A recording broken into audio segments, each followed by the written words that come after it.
how am I supposed to stretch this if I can't get in this position? Now with these things under my ankles, the buddies under my ankles, counterbalance as a weight, can now practice in a much lower position, which still might not be lower than some other people, but it's much lower than what my body's used to.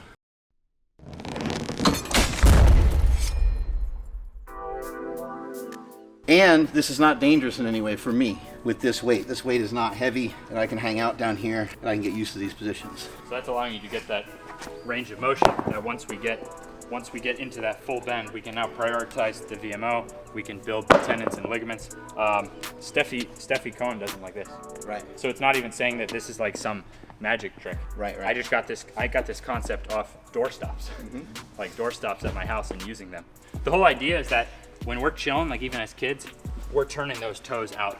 And I think something about this makes it more easy to like fire our leg muscles. Yeah. And I think you can even keep it like kind of like this. Okay. Yeah, you see what I mean? So you can use what you need right here, which is pretty cool. So here's the ATG trick that we use for people who think they'll never regain full knee bend, and then at the end of the session they're going, oh my gosh, I thought the rest of my life I would never bend my knees all like that. On leg days, we do backward sled. Look at my knee position when you're going backward sled. It's not that much bend. But then when we do forward sleds, this is a short range movement. But when we do forward sled, we get into that medium, that mid range. So the short and mid range on this sled, which as Mark has been over, is very gentle and you get blood flow. So when you're getting blood flow in that short and the mid, now you put just the right little trick into it and you're able to get that bend. So we're gonna load up weight and we're just gonna look at how you could load this.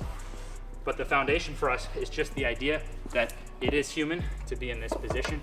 And when we're in this position and we try to strengthen out, we get incredible benefits for the VMO, the most fast twitch of the quads.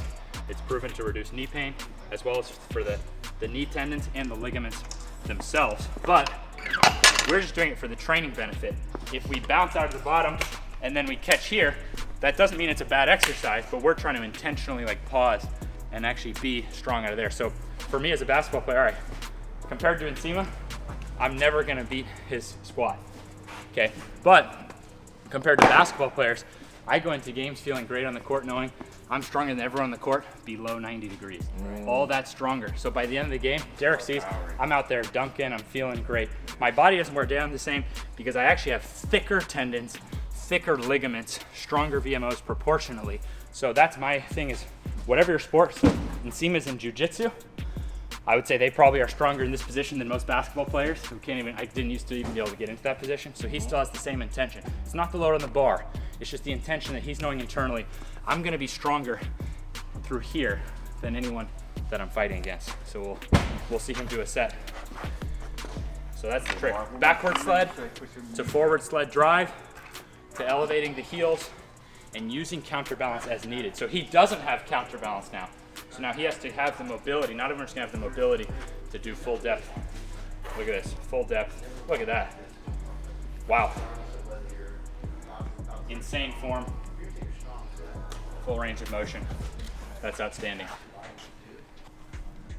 I love these because these ATG buddies, like, you could put literally whatever foot position is better for you. If you want to widen it out for some reason, you know what I mean? If you want to keep it a little bit more straightforward, like you can have it more straightforward.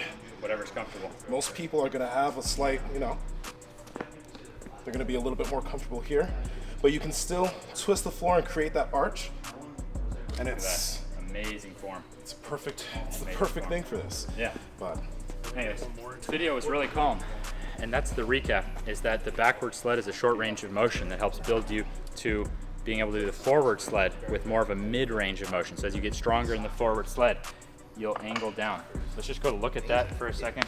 We already did backward sled in this session, but if this was a leg day, I'd be getting forward sled. So go ahead and look from a side angle here, and you can see that now, as you get stronger, you'll be able to get more into this mid-range.